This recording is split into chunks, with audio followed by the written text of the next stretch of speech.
ত্রয়োদশ জাতীয় সংসদ নির্বাচনকে সামনে রেখে সরগরম হয়ে উঠেছে দিনাজপুর ৬ আসন। হাকিমপুর, ঘোড়াঘাট, নবাবগঞ্জ এবং বিরামপুর এই ৪ উপজেলা জুড়ে প্রার্থীরা ব্যস্ত প্রচার প্রচারণায়।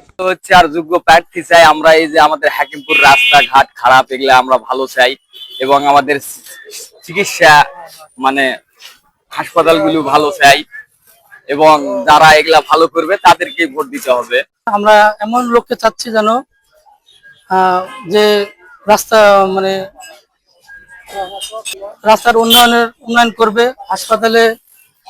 হাসপাতালে ভালো চিকিৎসা পাওয়া যাবে, আমরা এমন লোকে চাচ্ছি। এবার আমি প্রথম ভোট দিব, অনেক আনন্দের সহিত ভোট দিব। এখন ভোট আমি যাকে দিব সে হচ্ছে জানে আমাদের ছাত্রদেরকে অনেক সেবামূলক কাজ করে দিতে পারে, সমাজে উন্নয়ন করতে পারে, রাস্তাঘাটে উন্নয়ন করতে পারে, আমাদের সবার জন্য উন্নয়ন করতে পারে। আমি তাদেরকে ভোট দিব। ৫ জন প্রার্থী মাঠে থাকলেও আলোচনায় রয়েছেন বিএনপির ডাক্তার এজেড.এম জাহিদ হোসেন। স্থানীয়দের ধারণা মূল প্রতিদ্বন্দ্বিতা হবে এই দুই প্রার্থীর মধ্যে।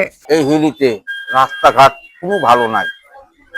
বাইরের লোক যদি এখানে আসে হয় যে রাস্তাঘাট দেখে ঘৃণা করে, এই রাস্তাঘাট দিয়ে ঠিক করবে তাকে আমরা ভোট দিব।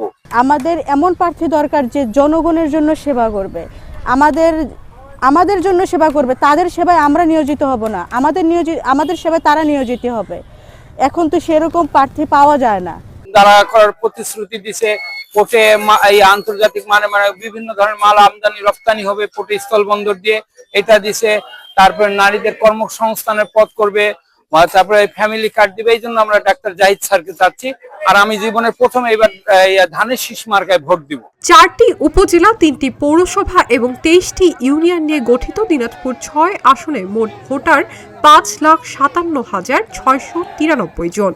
বিএনপি এবং জামায়াত ছাড়াও নির্বাচনে প্রতিদ্বন্দ্বিতা করছেন বাসদের আব্দুল হাকিম, ইসলামী আন্দোলনের মোহাম্মদ নূর আলম সিদ্দিক এবং জাতীয় পার্টির মোহাম্মদ রেজাউল করিম। বিএনপির প্রার্থী ডাক্তার জাহিদ হোসেন নির্বাচিত হলে কর্মসংস্থান সৃষ্টি, কৃষি পণ্যের ন্যায্য মূল্য নিশ্চিত করা, সড়ক উন্নয়ন এবং হিলি স্থলবন্দরকে আধুনিক করার প্রতিশ্রুতি দিয়েছেন। আমরা সার্বিকভাবে এলাকার সকল শ্রেণী পেশার মানুষকে বৈষম্যহীনভাবে এই এলাকার উন্নয়নের জন্য আমরা কাজ করতে চাই। ভোটারদের মাঝে এবং পুরুষ মহিলা নির্বিশেষে এটা অত্যন্ত উল্লেখ করার মতো। এবং তাছাড়াও আমাদের সাধারণ ভোটার যারা রয়েছেন তাদের সবার মাঝে এক ধরনের উচ্ছ্বাস রয়েছে ধানের শীষের প্রতি, বিএনপির প্রতি এবং আমাদের নেতা জনাব তারেক রহমানের নেতৃত্বের প্রতি তাদের আস্থা রয়েছে। ইনশাল্লাহ আমরা খুবই আশাবাদী 12ই ফেব্রুয়ারি জাতীয় নির্বাচনে এই অঞ্চল থেকে ধানের শীষ অত্যন্ত আশাপ্রদ শুধু নয়, ঐতিহাসিক একটা ফলাফল হবে বলে আমরা আশা করি। জামায়াতের প্রার্থী আনোয়ারুল ইসলাম বলেছেন, এলাকায় উন্নয়ন, শিক্ষা বিস্তার এবং যোগাযোগ ব্যবস্থার উন্নয়নে কাজ করবেন তিনি। সুখে দুঃখে সব সময় থেকেছি, এখনো আছি। জনগণের প্রয়োজন, সমস্যা এ বিষয়ে আমরা অবগত এবং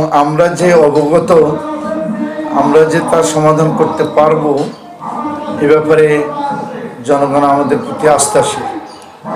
আমরা আশা করছি আসন্ন সংসদ নির্বাচনে আমরা বিপুল ভোটে বিজয় লাভ করবেন।